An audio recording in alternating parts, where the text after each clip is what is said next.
Hi, my name is Pranav and I'm a junior at Okemos High School.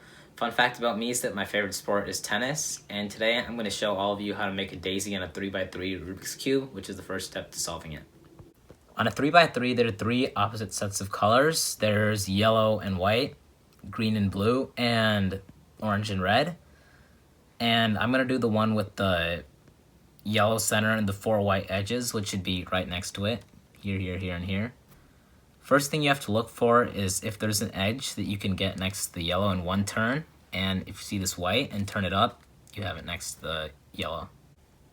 Then you have to look for another one, which you'll be able to do in one, but if you don't have that option, you have to look at two. But in this case, I have another one that I can get next to the yellow with one turn, which is this one. I can turn it up, and then I have two next to the yellow.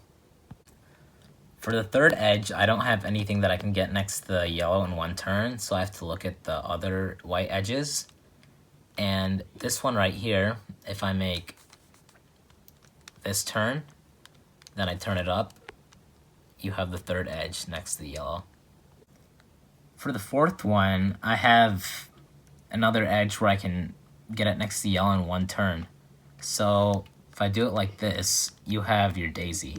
A lot of the time, mainly for the third or fourth edge, it'll take more than 2 turns to get next to the center. So for this edge here, I'll have to turn it forward, to the side, and then up to make the daisy. Remember to keep learning, reading, and stay curious. Thanks for watching, and we'll see you next time.